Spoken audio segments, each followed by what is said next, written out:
The death toll in Spain's border crisis in North Africa has risen again, nearly doubling. At least 34 people were killed during Thursday's breach of the Moroccan border. In the past hour, the leader of the Spanish enclave Ceuta said that around 60,000 people crossed into the territory in the past few days. For perspective, the entire population in Ceuta is 83,000. Spain is a main port of arrival into Europe for migrants seeking a better life. Spanish Prime Minister Pedro Sanchez visited Ceuta this Friday. Here's a clip of what he had to say.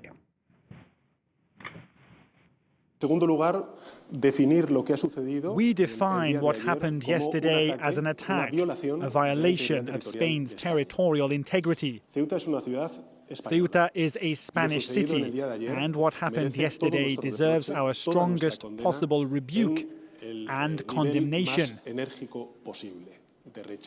We reject, condemn, and regard as deplorable the violation and attack on the territorial integrity of a Spanish city, namely the city of Ceuta. Well, for more, let's speak to our Spain correspondent, Sarah Morris. She joins us from Madrid. Hello to you. Sarah, Pedro Sanchez made a number of points in his speech. Take us through some of the highlights for you. Well, he gave a strong attack on that attack on the border and the territorial integrity. But what was noticeable was that he didn't blame Morocco. Now, many analysts have said that the surge on the border could not have taken place on this scale without the connivance or the negligence of border forces or other security forces in Morocco. Now, Pedro Sanchez blamed the mafia. He said the mafia had deliberately misinterpreted a Supreme Court ruling that said that migrants that came swimming across the border through the sea could not be taken back. And he said that was at the root of this surge on the border. He also said that he would be treating this as if this was happening on the M30 in central Madrid in reference to the central motorway just here. He said there was no periphery and the people of Ceuta should feel reassured because there were troops being sent, there was more police officers and more border control guards, and he would do all that was necessary. He basically also talked about extending that physical barrier, the breakwater around which many of the migrants have swum. He said that that would be extended. That was a promise actually made in 2021 as well to bump up the border when there was a surge back then. And he basically said that he would work with Morocco and other countries to ensure that migrants could be sent back. And I can just let you know that according to police sources quoted by the Catholic newspaper COPE, 12,000 migrants have already gone back to Morocco.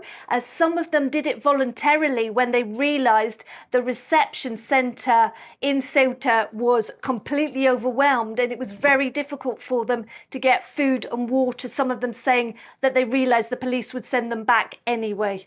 Yeah, that figure in the past few minutes, we're getting more than 25,000 migrants returning to Morocco from Ceuta. Sarah, what have some of the reactions been from Europe? The reactions have been very critical in some cases of Spain, basically saying that it needs to sort out the problem. And the most critical have been Italy, saying that the Schengen zone border with Spain should be closed, and some other EU countries supporting that. I think Pedro Sanchez's socialist left-wing government will probably feel reassured by perhaps the tone of Friedrich Merz, the German Chancellor, saying, I therefore welcome Spain's intention not to allow illegal migrants onto the European continent.